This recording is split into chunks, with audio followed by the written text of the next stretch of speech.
Nat Turner. Nat Turner was an African-American slave who led a slave rebellion in Virginia on August 21, 1831 that resulted in 55 white deaths. Whites responded with at least 200 black deaths. He gathered supporters in Southampton County, Virginia. Turner was convicted, sentenced to death, and hanged. In the aftermath, the state executed 56 blacks accused of being part of Turner's slave rebellion. 200 blacks were also killed after being beaten by white militias and mobs reacting with violence. Across Virginia and other southern states, state legislators passed new laws prohibiting education of slaves and free blacks, restricting rights of assembly and other civil rights for free blacks, and requiring white ministers to be present at black worship services. Early years. At birth on October 2, 1800, Turner's owner recorded only his given name, Nat. References to Nathaniel would appear in Civil War-era sources, but not in contemporary documents. In accordance with common practice, the whites referred to him by the last name of his owner, Benjamin Turner. This practice was continued by historians. Turner knew little about the background of his father, who was believed to have escaped from slavery when Turner was a young boy. Turner remained close to his paternal grandmother, Old Bridget, who was also owned by Benjamin Turner. Turner's maternal grandmother was one of the Coromantee, also known as the Akan people from present-day Ghana, a group known for slave revolts. She was captured in Africa at 13 years of age and shipped to America. Turner spent his life in Southampton County, Virginia, a predominantly black area. After the rebellion, a reward notice described Turner as Turner had natural intelligence and quickness of apprehension, surpassed by few. He learned to read and write at a young age. Deeply religious, Nat was often seen fasting, praying, or immersed in reading the stories of the Bible. He frequently experienced visions which he interpreted as messages from God. These visions greatly influenced his life. For instance, when Turner was 22 years old, he ran away from his owner, but returned a month later after having such a vision. Turner often conducted Baptist services, preaching the Bible to his fellow slaves, who dubbed him the prophet. Turner also had influence over white people, and in the case of Attell T. Brantley, Turner said that he was able to convince Brantley to cease from his wickedness. By early 1828, Turner was convinced that he was ordained for some great purpose in the hands of the Almighty. While working in his owner's fields on May 12, Turner heard a loud noise in the heavens, and the Spirit instantly appeared to me and said the serpent was loosened, and Christ had laid down the yoke he had borne for the sins of men, and that I should take it on and fight against the serpent, for the time was fast approaching when the first should be last and the last should be first. Turner was convinced that God had given him the task of slaying my enemies with their own weapons. Turner said, I communicated the great work laid out for me to do, to four in whom I had the greatest confidence, his fellow slaves Henry, Hark, Nelson, and Sam.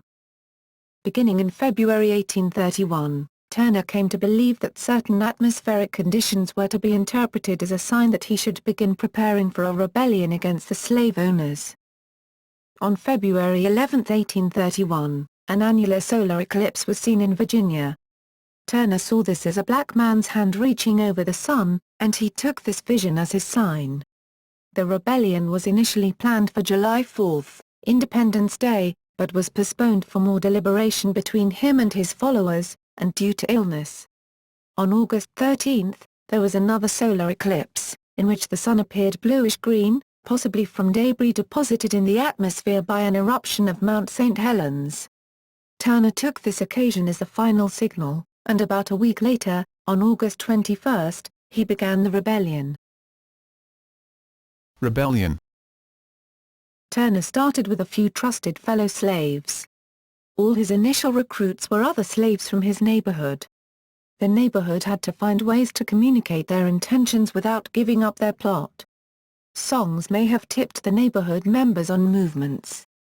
It is believed that one of the ways Turner summoned fellow conspirators to the woods was through the use of particular songs. The rebels traveled from house to house, freeing slaves and killing the white people they found. the rebels ultimately included more than 70 enslaved and free blacks. Because the rebels did not want to alert anyone to their presence as they carried out their attacks, they initially used knives, hatchets, axes, and blunt instruments instead of firearms. The rebellion did not discriminate by age or sex, until it was determined that the rebellion had achieved sufficient numbers. Nat Turner only confessed to killing one of the rebellion's victims, Margaret Whitehead, whom he killed with a blow from a fence post. Before a white militia was able to respond, the rebels killed 60 men, women, and children. They spared a few homes, because Turner believed the poor white inhabitants thought no better of themselves than they did of Negroes.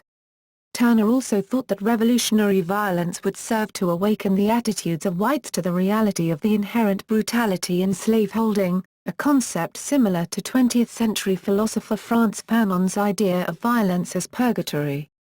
Turner later said that he wanted to spread terror and alarm among whites. Capture and execution. The rebellion was suppressed within 2 days, but Turner eluded capture until October 30, when he was discovered hiding in a hole covered with fence rails. On November 5, 1831, he was tried for conspiring to rebel and making insurrection, convicted and sentenced to death. Turner was hanged on November 11 in Jerusalem, Virginia. His body was flayed, beheaded and quartered.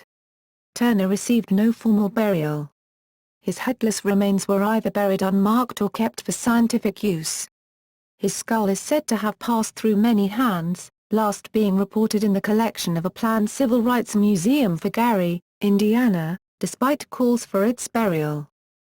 In the aftermath of the insurrection there were 45 slaves, including Turner, and 5 free blacks tried for insurrection and related crimes in Southampton. Of the 45 slaves tried, 15 were acquitted. Of the 30 convicted, 18 were hanged, while 12 were sold out of state.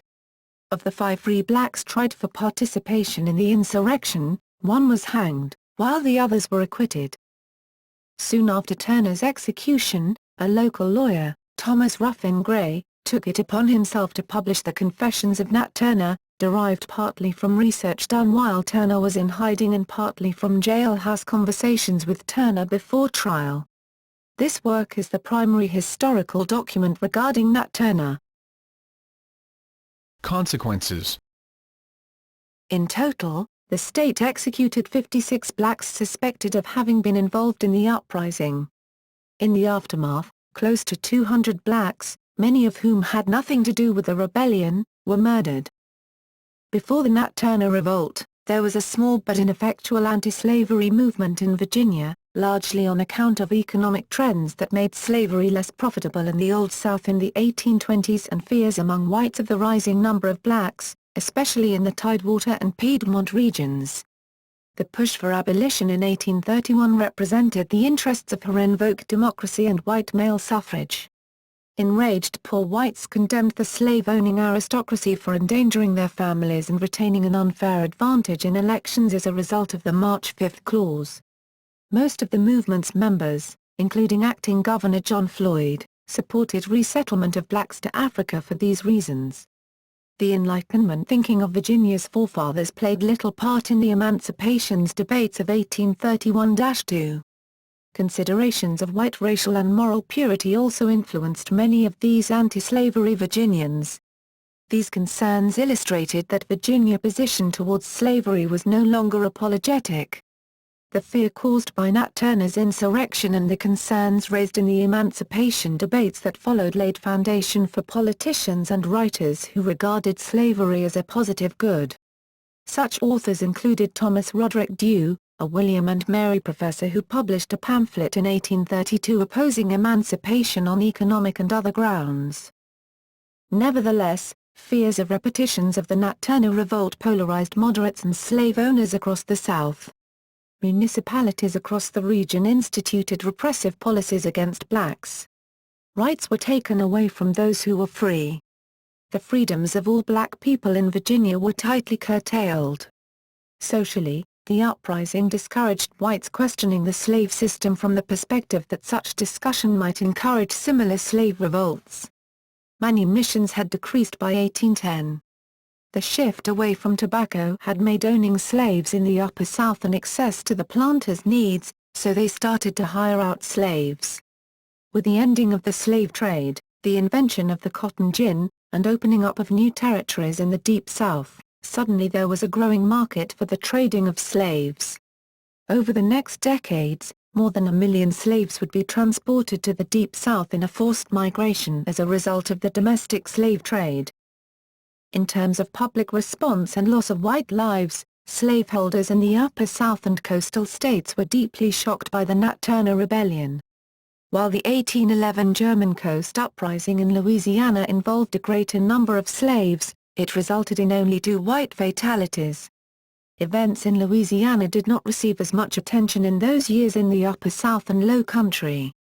Because of his singular status, Turner is regarded as a hero by many African Americans and Pan-Africanists worldwide. Nat Turner became the focus of historical scholarship in the 1940s, when historian Herbert Aptheker was publishing the first serious scholarly work on instances of slave resistance in the antebellum South. Aptheker wrote that the rebellion was rooted in the exploitative conditions of the Southern slave system.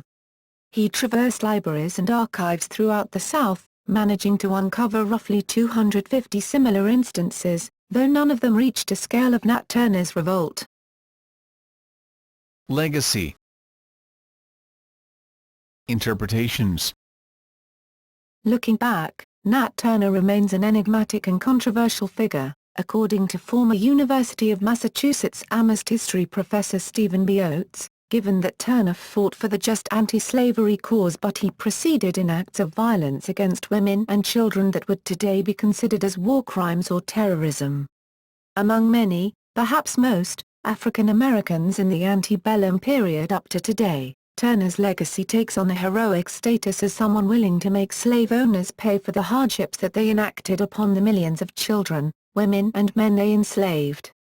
Black church historical writer James H. Harris has argued that the revolt marked the turning point in the black struggle for liberation since, in his view, only a cataclysmic act could convince the architects of a violent social order that violence begets violence.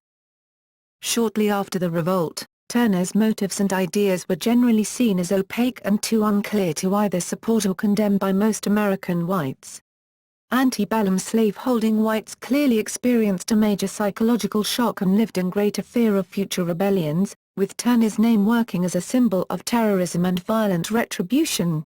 Turner eventually received praise in a seminal Atlantic Monthly article in 1861 by Thomas Higginson, who called him a man who knew no book but the Bible, and that by heart, who devoted himself soul and body to the cause of his race.